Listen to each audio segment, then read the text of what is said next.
Good morning प्यारे बच्चों। आज हम क्लास 7th की सोशल साइंस की वर्कशीट नंबर 2 को डिस्कस करेंगे। बेटा ये आपकी 18 सितंबर 2020 की वर्कशीट है और इस वर्कशीट में हम स्थल मंडल के बारे में पढ़ेंगे। बेटा जो हमारी पृथ्वी होती है तो ये बहुत ही ठोस होती है। जैसे जैसे हम इसको अगर खोदना शुरू करें तो अंदर परतें, इसके अंदर बहुत सारी परतें, बेटा परत के बाद परत ऐसे परतें मिलेंगी हमें इसके अंदर। जैसे अगर हम बात करें एक संतरा ऑरेंज अगर आप छीलेंगे तो सबसे ऊपर जो छिलका होता है, इसी तरह से जो पृथ्वी की सबसे ऊपर परत होती है उसे हम क्या कहते हैं? स्थल मंडल। जैसे ऑरेंज को अगर हम सबसे ऊपर वाला छिलका निकाल दें तो आप संतरे को एक मान लीजिए कि ये हमारी पृथ्वी है और जो सबसे ऊपर की परत है उसका छिलका, उसको हम स्थल मंडल मान लेंगे। बेटा जो स्थल मंडल होता है वो पृथ्वी की ठोस परपट्टी या कठोर ऊपरी परत को स्थल मंडल कहते हैं। तो पृथ्वी की जो सबसे ऊपर की ठोस परपट्टी है या फिर सबसे ऊपरी परत, उसको हम स्थल मंडल कहते हैं। यह चट्टानों एवं खनिजों से बना होता है एवं मिट्टी की पतली परत से ढका होता है। और ये चट्टानों और खनिजों से बनी है बेटा, और मिट्टी की एक पतली परत से ये स्थल मंडल ढका होता है। यह पहाड़, पठार, मैदान, घाटी आदि जैसे विभिन्न स्थलाकृतियों वाला विषम धरातल होता है। और स्थल मंडल में पहाड़, पठार, मैदान, घाटी ये सब पाए जाते हैं। इस तरह की बहुत अलग अलग स्थलाकृतियाँ मिलती हैं, इसलिए हम इसे विषम धरातल भी कहते हैं। जैसे इस फिगर में अगर हम देखें तो ये देखिए बेटा, मैं इसको बड़ा करके आपको दिखा देती हूँ। ये हमारा जो ज़मीन वाला हिस्सा है ये है हमारा स्थल मंडल। तो जो हमारा ये प्लेन एरिया खेत है ये स्थल मंडल में आएगा। ये जो हमारे पहाड़ है ये भी स्थल मंडल में आएंगे। तो इस तरह से स्थल मंडल पे अलग अलग तरह की आकृतियाँ पाई जाती हैं। जैसे पठार होते हैं, वो कैसे होते हैं? एक टेबल की आकृति की होते हैं। जैसे इस तरह से पठार पाए जाते हैं। पहाड़ हमें पता ही है, ऊंचे नीचे जिस तरह से इसमें यह दिखाए गए हैं यहाँ पर, इस तरह से हमारे पहाड़ बने होते हैं बेटा।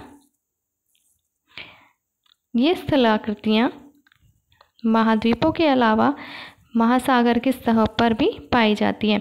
और ये जो स्थलाकृतियाँ बेटा, जैसे ये पहाड़ हो गए, पठार हो गए, ये कहाँ पे? महासागरों में भी पाई जाती है। जो समुद्र हैं बहुत बड़े बड़े, उनके अंदर भी जैसे हम अंदर अंदर जाएंगे तो ये पहाड़, इस तरह की आकृतियाँ हमें वहाँ भी पाई जाती हैं।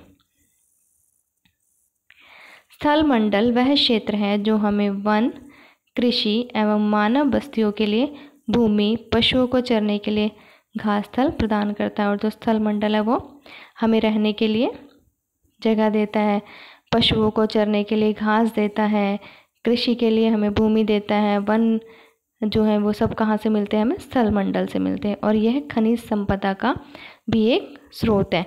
जो स्थल मंडल है, हमें जो हमारे जो खनिज हैं वो सब हमें कहाँ से प्राप्त होते हैं? स्थल मंडल से। अब बेटा यहाँ पे हम इस वर्कशीट के क्वेश्चन आंसर्स को डिस्कस कर लेते हैं। यहाँ पे बेटा आपको जो क्वेश्चंस दिए गए हैं उसमें ब्रैकेट में आपको कुछ अक्षर दिए गए हैं जो जम्बल्ड वर्ड आप कह सकते हो इसको। इनको आपको सही क्रम में लगाकर एक सार्थक शब्द बनाना है कि ये क्या होगा। जैसे पहला बेटा आपका क्वेश्चन है पृथ्वी का ठोस भाग।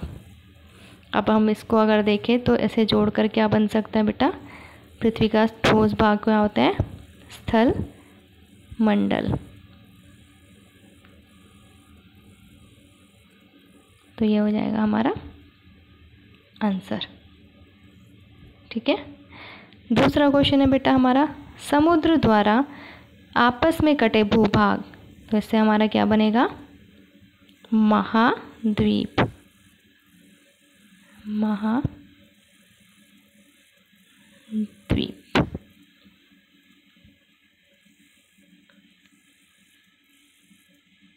थर्ड है बेटा पृथ्वी पर बड़ा जल स्रोत। इसको हम क्या कहते हैं? महासागर। इसको हम कैसे लिखेंगे? महासागर।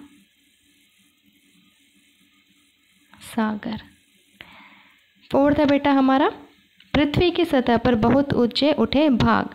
पृथ्वी की सतह पर जो बहुत ऊंचे उठे भाग होते हैं उनको क्या कहते हैं हम? पर्वत। तो ये कैसे लिखा जाएगा बेटा?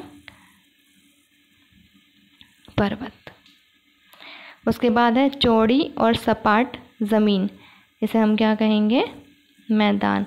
जो हमारी चौड़ी और सपाट मतलब ये समतल ज़मीन होती है, इसको हम कहते हैं मैदान। उसके बाद है ऊंचाई पर स्थित फैली हुई समतल भूमि, उसे हम क्या कहेंगे बेटा? पठार। ये हमारे आंसर है। उसके बाद 7 बेटा, दो पहाड़ों के बीच का रास्ता घाटी। जब दो पहाड़ों के बीच में जो ज़मीन होती है, जो रास्ता होता है, उसको हम कहते हैं घाटी बेटा। तो इसे हम ऐसे लिखेंगे, घाटी। आई होप बच्चों आपको यहाँ तक समझ में आ गया होगा। इनके कोई आंसर्स जो है मैं आपको एक रिटर्न में भी दे देती हूँ, सारे एक साथ लिखे हुए। ये है बेटा पहला क्वेश्चन स्थलमंडल, दूसरा है हमारा महाद्वीप, तीसरा महासागर, चौथा पर्वत, 5 मैदान, 6 है हमारा बेटा पठार और 7 है घाटी। आई होप बच्चों आपको ये वर्कशीट समझ में आ गई होगी। अगर आपको वर्कशीट समझ में आई है तो वीडियो को लाइक कीजिए, शेयर कीजिए, और अगर आपने चैनल को अभी तक सब्सक्राइब नहीं किया है तो चैनल को सब्सक्राइब कर लीजिए, ताकि आगे आने वाली वीडियोस की नोटिफिकेशन आपको टाइम से मिल सके। बाय बाय बच्चों, हैव अ गुड डे प्यारे बच्चों।